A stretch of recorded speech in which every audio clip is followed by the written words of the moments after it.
Hey everyone, how are you? Andrew Newton here, Crawford Service in Pittsfield. I just wanted to kind of do a quick video.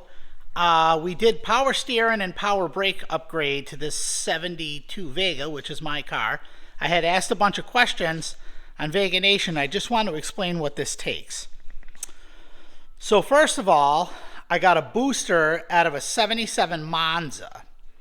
And that went right in, no problem. But you have to use the Monza master cylinder.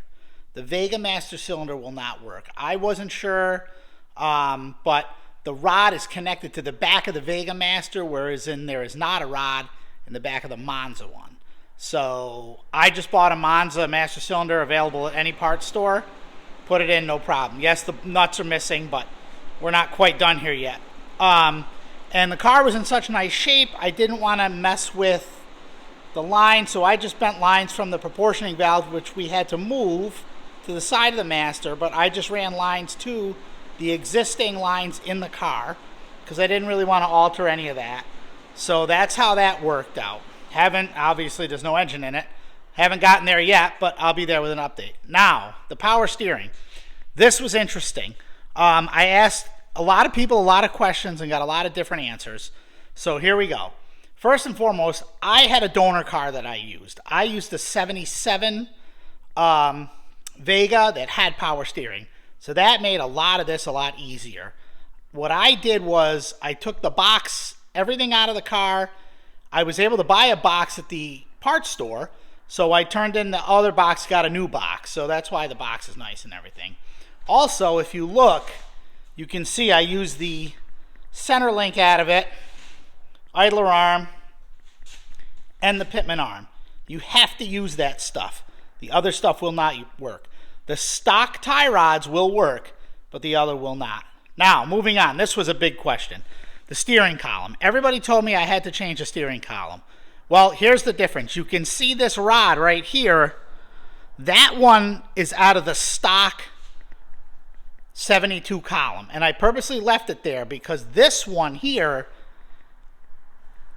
this one is out of the 77. You can see it's considerably shorter and there's a rag joint on it. So how this works is this long one from the 72 connects to the box and goes all the way up through the column to basically the steering wheel. Now if you wanted to, some people talked about heating things up, collapsing. I didn't want to do that.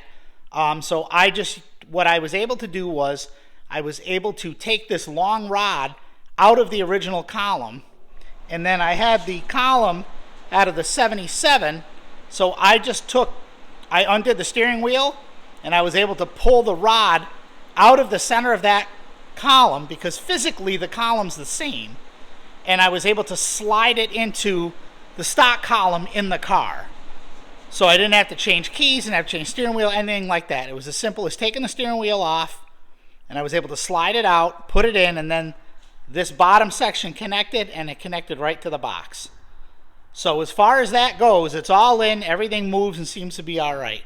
I will make another video if you all like once I get the car running and I have everything going, but that's pretty much what it takes to do it, providing you have a donor car. If you can get a donor car, I highly suggest doing it. I have all the pump and the brackets and everything.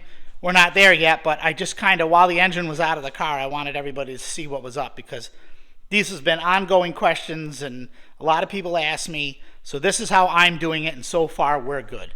So I just wanted to fill all you in on that. If you have any questions, definitely comment. Let me know. I will be back with another video once we get this thing together and moving and let everybody know how it stops, steers, and how that all works. I hope you're all well. Thanks for tuning in. Take care.